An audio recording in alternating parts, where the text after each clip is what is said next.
Hello and welcome to Marshall Institute. तो सभी का स्वागत है सबसे पहले हमारे चैनल और इंस्टीट्यूट मार्शल इंस्टीट्यूट पे।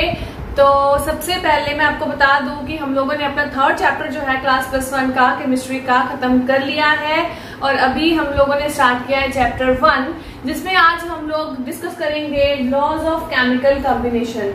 ये बहुत ही इंपॉर्टेंट लॉज हैं। आज की इस वीडियो में मैं आपको लॉज प्लस उनकी जनरल एग्जांपल एक आपको समझाऊंगी।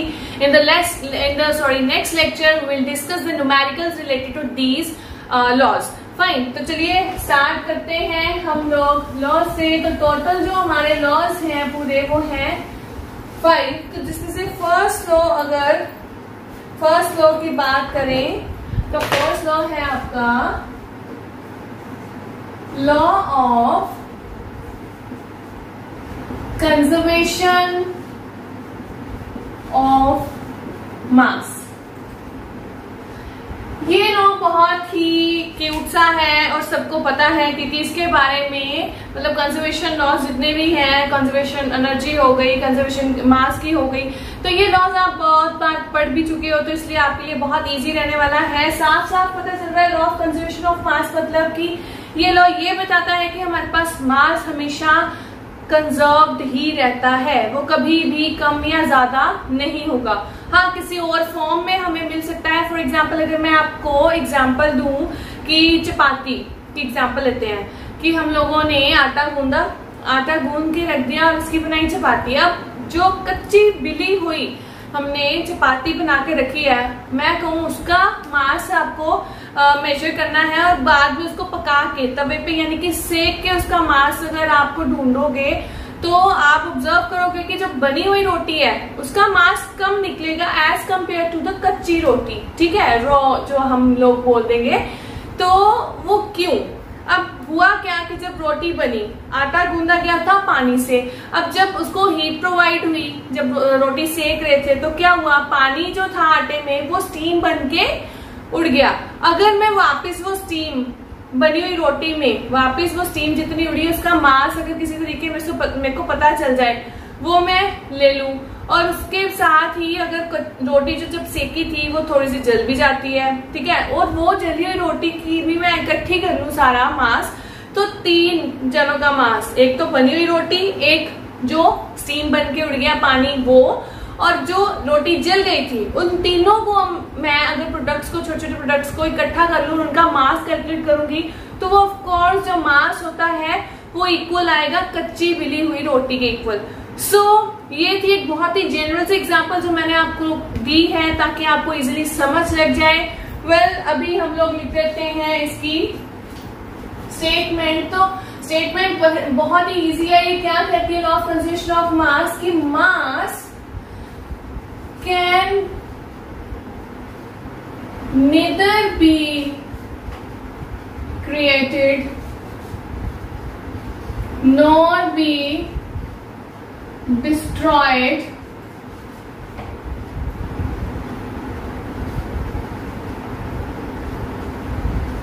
only it can transform to one form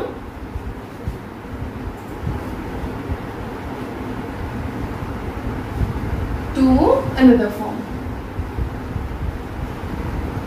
right, तो ये बहुत ही सिंपल सी स्टेटमेंट है, इजीली समझ में आ जाती है कि मास ना तो हमारे पास बनता है एक्स्ट्रा, ना ही खत्म होता है कभी, वो सिंपल सा एक फॉर्म से दूसरे फॉर्म में चेंज हो जाता है। तो इसके लिए एक जनरल से एग्जांपल मैं अगर आपको दूं कि हमारे पास 2 रिएक्टेंट है और दोनों रिएक्टेंट को मिलके हमारे पास एक मान लो मेन प्रोडक्ट बन रहा है। फाइन, अगर मैं इस रिएक्टेंट को लेटेस्ट से हम लोग ले लेते हैं 6.2 ग्राम, फाइन, और इसको हम लोग ले लेते हैं लाइक 3.8 ग्राम, तो हमारे पास क्या है, इन दोनों को मिक्स करके टोटल मास जो है वो कितना आता है हमारे पास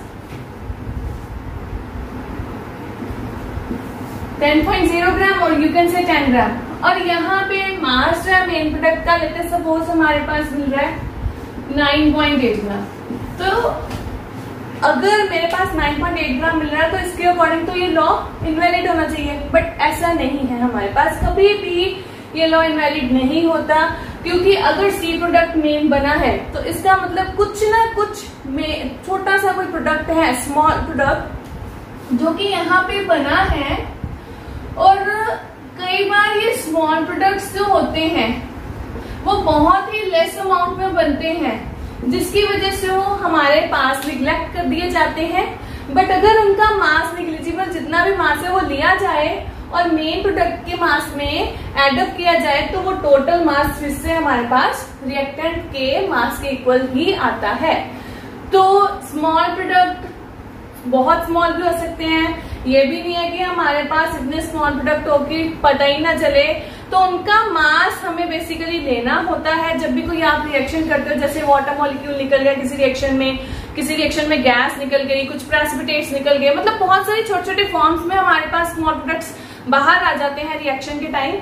तो वो प्रोडक्ट्स जो निकले हैं स्मॉल प्रोडक्ट, उनका मास अगर मेन प्रोडक्ट के मास में जब ऐड करते हो तुम लोग, तो वो टोटल मास जो होता है वो total mass of the reactant के इक्वल ही आता है हमेशा, according to this law of conservation of mass, right.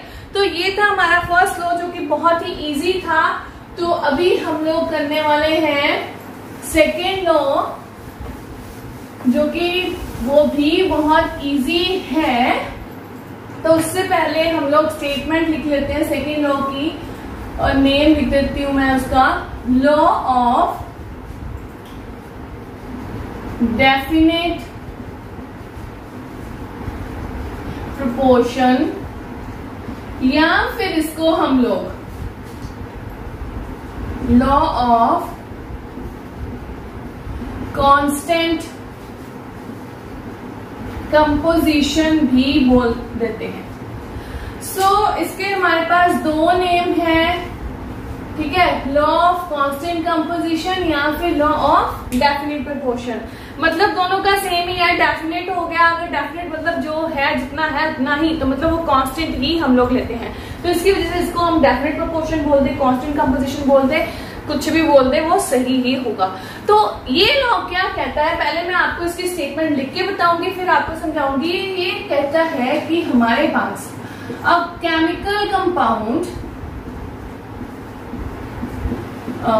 chemical compound is always found to be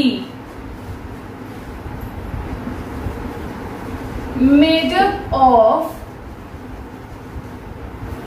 same elements in same fixed ratio by mass। ये लॉ कहता है कि हमारे पास कोई भी केमिकल कंपाउंड अगर बना रहे हो और सेम एलिमेंट से बन रहा है और सेम फिक्स्ड रेशियो है, तो हमारे पास हमेशा और हमेशा वो कंपाउंड की रेशियो सेम ही आएगी, चाहे वो कंपाउंड किसी भी तरीके से बन रहा है। आपको ये एग्जाम्पल बताती हूँ, आपको एग्जाम्पल से अच्छे से समझ लगेगा। तो इसके लिए मार्कर दूसरा ले लेती हूँ मैं, कि मान लो अगर हम लोग बात करें कार्बन डाइऑक्साइड की, फाइन। अब हमारे पास एक रिएक्शन है जिसमें कार्बन और ऑक्सीजन को मिला के हम लोग CO2 बना सकते हैं, फाइन। एक रिएक्शन है कि अगर हम एसिड से रिएक्ट करवाएं, ठीक है, कि अगर हमारे पास कोई कंपाउंड है, कोई वो उसको क्या कहते हैं सॉल्ट, या हमारे पास बेकिंग सोडा है, तो उसको या फिर यहाँ पे लिख देते हैं सोडियम कार्बोनेट, तो उसको अगर हम लोग एसिड से रिएक्ट करवाते हैं तब भी हमारे पास मेन प्रोडक्ट के साथ CO2 निकलती है। अगर मैं आपका रेस्पिरेशन या ब्रीथिंग प्रोसेस लूं, तो हमारे पास ब्रीदिंग आउट के टाइम पे भी जो गैस निकलती है वो CO2 ही निकलती है। तो ये तीन अलग अलग तरीके के हमारे पास रिएक्शंस हैं जिनमें प्रोडक्ट में चाहे स्मॉल चाहे मेन प्रोडक्ट में हमारे पास CO2 CO2 CO2 मतलब निकल रहा है कंपाउंडिंग, फाइन। और सेम ही एलिमेंट से बना है कार्बन और ऑक्सीजन और फिक्स्ड रेशियो है। और अगर रेशियो फिक्स्ड है तो इनके अगर रेशियो निकालते हैं हम लोग CO2 की, तो जैसे मॉलिक्यूलर मास निकालते हैं, मास नंबर, कार्बन का एटॉमिक नंबर कितना होता है हमारे पास 6, तो इसका मास नंबर कितना आ गया 12।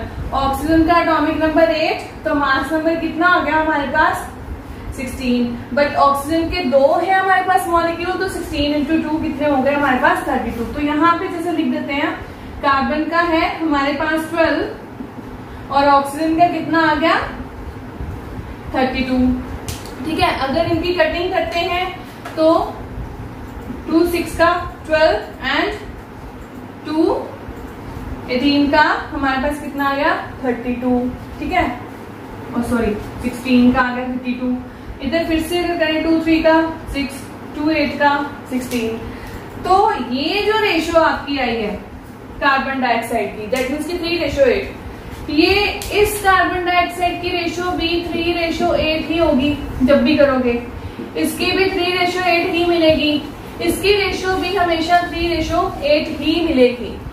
तो कहते हैं कि चाहे वो जो कंपाउंड है सेम एलिमेंट से अगर बना हुआ है तो किसी भी रिएक्शन से या किसी भी मेथड से हमारे पास मिल जाए, उसकी रेशियो हमेशा फिक्स्ड रहेगी सिंपल होल नंबर में, प्लस वो हमेशा सेम ही रहेगी अकॉर्डिंग टू दिस लॉ। ठीक है, बट इस लॉ की 1-2 लिमिटेशन है जो कि बहुत ही हैवी वेटेज में इसकी लिमिटेशन जाती है। तो उसके लिए सबसे पहले मैं यहाँ से ये इरेज कर देती हूँ।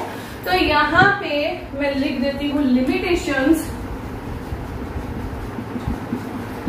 तो लिमिटेशंस में लिमिटेशन नंबर 1 जो है इस लॉ की वो ये है कि आइसोटॉप्स कि अगर हम लोग बात करें, मैंने आपको बताया था आइसोटॉप्स के बारे में लास्ट अपनी वीडियो में, जो एलिमेंट्स का एटॉमिक नंबर तो सेम होता है बट मास नंबर डिफरेंट होता है, उनको हम बोलते हैं आइसोटॉप्स। कि अगर हमारे पास आइसोटॉप्स की बात हो जाए, मान लो यही सेम कंपाउंड की बात करते हैं कार्बन डाइऑक्साइड की, तो कार्बन डाइऑक्साइड में कार्बन के हमारे पास आइसोटॉप्स होते हैं, कार्बन 12 भी है, कार्बन 14 भी है।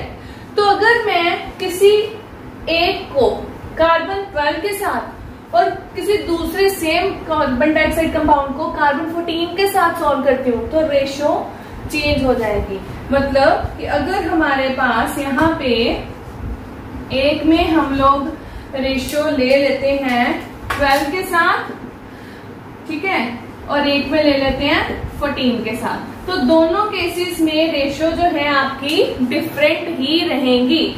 तो इस जगह पे ये लॉ इनवैलिड हो जाता है कि हमारे पास एलिमेंट्स भी सेम है, कंपाउंड भी कार्बन डाइऑक्साइड बन रहा है, रेशियो मतलब ये जो मॉलिक्यूल का नंबर है वो तक सेम है, बट स्टिल हमारे पास जो रेशियो है वो डिफरेंट आ रही है। तो ये एक सबसे बड़ी लिमिटेशन थी इस लॉ की। और इस लॉ की सेकेंड जो सबसे बड़ी लिमिटेशन थी कि हमारे पास कहता जरूरी नहीं है कि हर बार एलिमेंट सेम हो, उनकी जो नंबर ऑफ मॉलिक्यूल्स हैं वो भी सेम हो तो रेशियो हमेशा सेम आएगी, तो फॉर्मूला भी सेम ही होगा। फॉर एग्जाम्पल कहता है एक हमारे पास हम लेते हैं CH3OCH3 और एक जगह अगर हम लोग लें C2H5OH, ठीक है।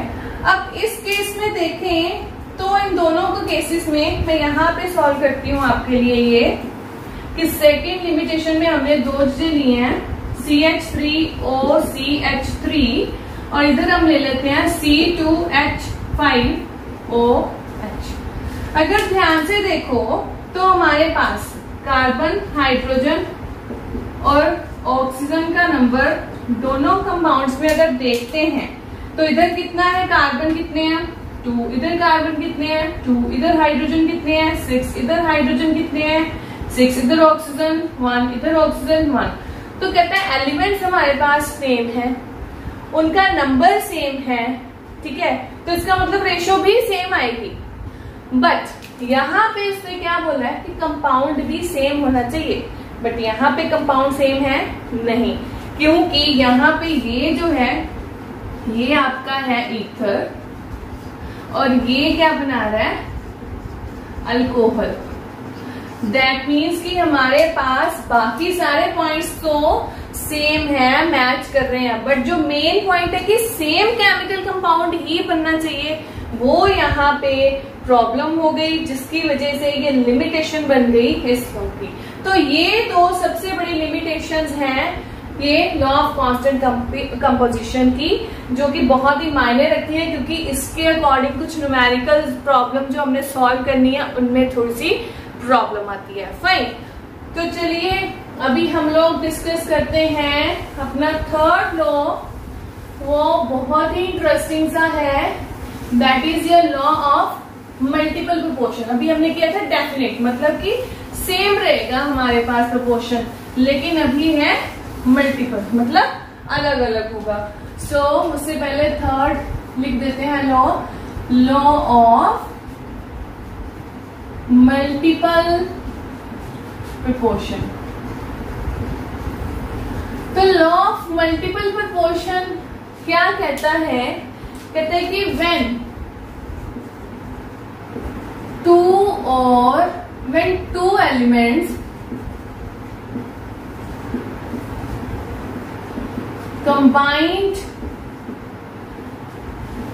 to form two or more chemical compounds,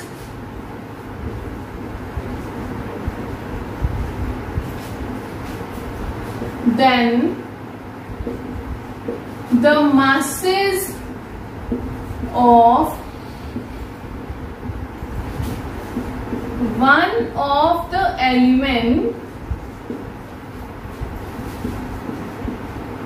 which combine to the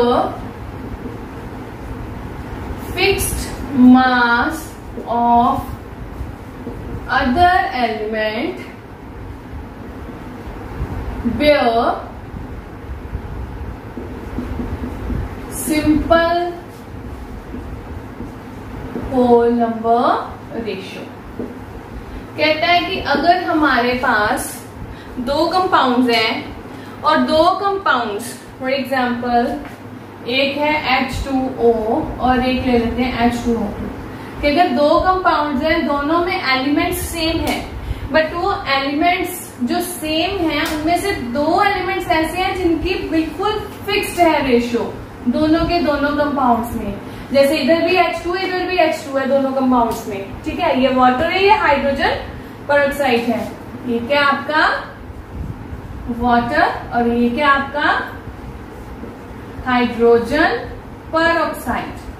कहता है कि हमारे पास दो कंपाउंड लेने हैं और दोनों कंपाउंड में जो हमारे पास फिक्स्ड है एलिमेंट्स, जिनकी रेशियो सेम है दोनों में, उनके साथ जो अलग से दो एलिमेंट्स जुड़े हुए हैं अलग अलग रेशियो में, अगर उनकी रेशियो निकाली जाए तो वो रेशियो हमेशा सिंपल होल नंबर रेशियो ही आपको मिलेगी according to this law. For example कि जैसे हमारे पास ऑक्सीजन का एटॉमिक नंबर 8 है, मास नंबर कितना हो गया 16, तो इधर 2 × 16 मतलब 32, तो ये कितना आ गया 1:2, तो 1:2 आ गई इसकी simple whole ratio. I am repeating again कि अगर दो कंपाउंड है, दोनों कंपाउंड में एलिमेंट जरूरी नहीं है कि यहाँ पे भी सेम हो, अलग अलग भी हो सकते हैं, लेकिन आपने दोनों कंपाउंड्स में जो एलिमेंट सेम है और फिक्स रेशियो में है उनको अलग रखना, और उनके साथ जो एलिमेंट्स लगे हुए हैं उनकी रेशियो जब भी निकालोगे according to this law ratio हमेशा सिंपल होल नंबर रेशियो आएगी। सो ये है हमारा third law which is your law of multiple proportion. Fine, तो इसके बाद हम लोग कर लेते हैं नेक्स्ट लॉ, वो भी बहुत इंटरेस्टिंग है, जिसका नेम है law of reciprocal proportion. Law of reciprocal proportion क्या कहता है हमारे पास कि हमारे पास इसमें एक ट्रायंगल है और ट्रायंगल में 3 अलग अलग कंपाउंड्स पड़े हुए हैं। फाइन, अब वहां पे कहता है कि हमारे पास ये हम बना लेते हैं एक ट्रायंगल, और इस ट्रायंगल में हमारे पास अलग अलग एलिमेंट्स हैं। फॉर एग्जाम्पल यहाँ पे ले लेते हैं हम लोग S, यहाँ पे ले लेते हैं O और यहाँ पे ले लेते हैं H। तो इन दोनों को मिला के आपस में प्रोडक्ट जो बनता है वो बनता है SO2 का। इधर करोगे तो हमारे पास क्या बनता है H2S, और इधर करोगे तो क्या बनता है H2O। तो कहता है कि इनमें से किसी दो पे, जो अभी हमने लास्ट लॉ डिस्कस करा था, लॉ ऑफ मल्टीपल प्रोपोर्शन, किसी दो पे आप लोग लेट अस सपोज कि इन दो पे लगा लेते हैं, किसी दो पे अगर तुम लोग मल्टीपल प्रोपोर्शन लगाते हो और इनकी रेशियो जो आएगी ना, और इसकी रेशियो के साथ जब भी आप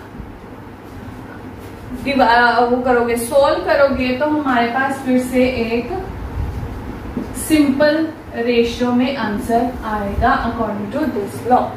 फॉर एग्जाम्पल कि अगर मैं H2S और H2O की बात करूं, इधर कर लेते हैं हम H2S और H2O की अगर बात करते हैं, तो ये जो दो हाइड्रोजन है ये सेम है, तो बचा हमारे पास S एंड O।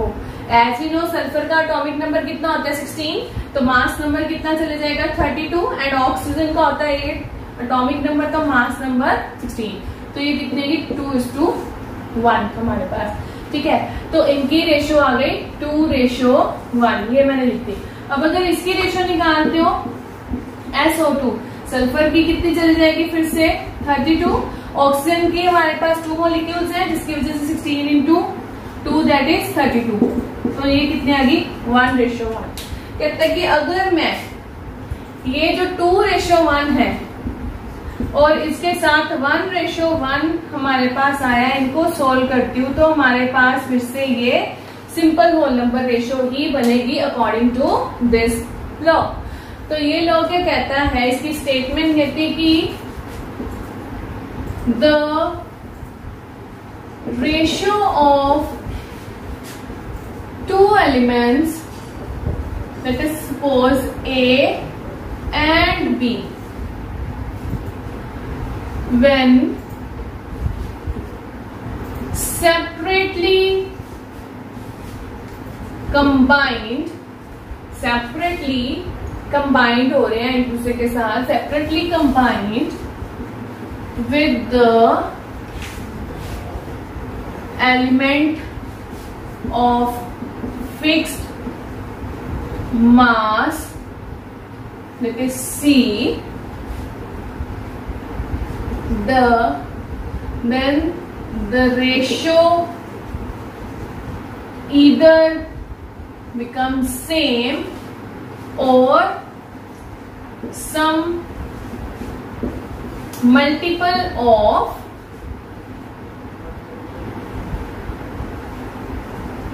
the ratio of where A and B combine together directly, ठीक है। तो ये स्टेटमेंट थी इस लॉ की। तो इसमें कुछ नहीं है, बहुत इजी है, बस कोई भी दो, जरूरी नहीं है कि जैसे मैंने एग्जांपल में ये H2S और H2O को एक लिया है, आप किसी भी दो पे, जैसे अगर तुम लोग को मैं होमवर्क दूं तो आप क्या करना बेटा, अभी आप इन दो पे लगा देना,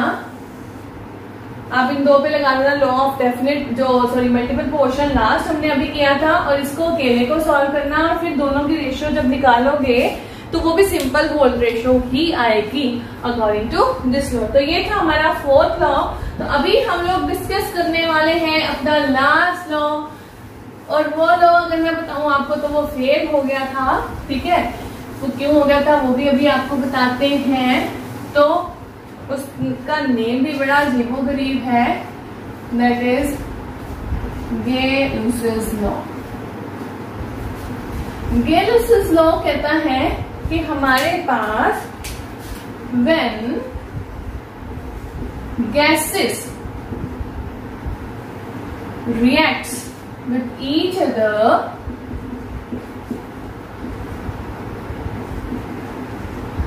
they always do in the volumes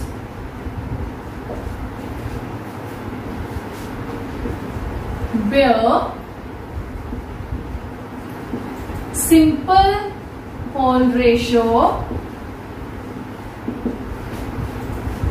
with one another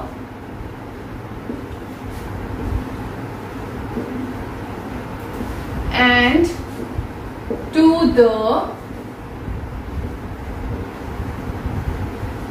volume to the volume of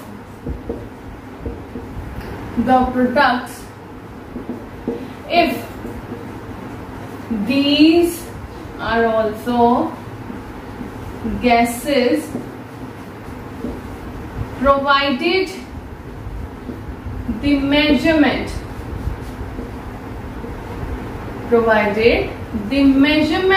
of volumes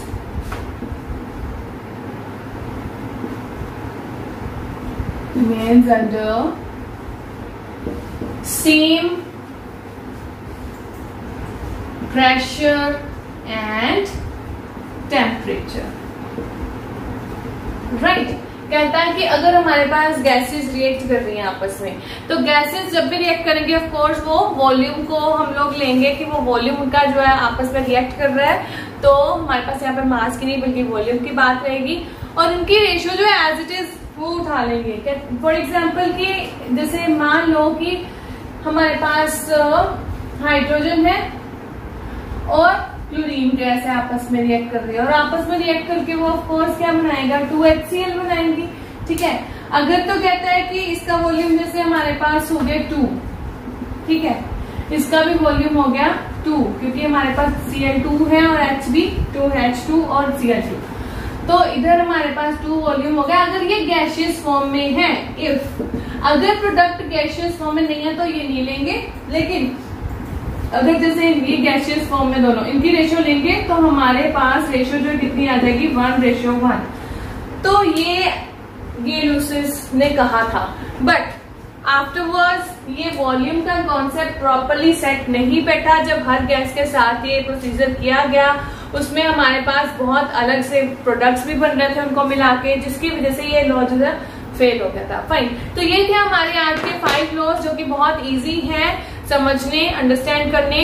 इनके रिलेटेड न्यूमेरिकल्स करेंगे हम लोग नेक्स्ट लेक्चर में, तो प्लीज तब तक आप ये सारे के सारे लॉज अच्छे से पढ़ लो, समझ लो, ताकि न्यूमेरिकल समझने के टाइम पे आपको कोई प्रॉब्लम ना हो। And till then be safe, be at home, and if you like my videos please share it and give me thumbs up. Thank you very much.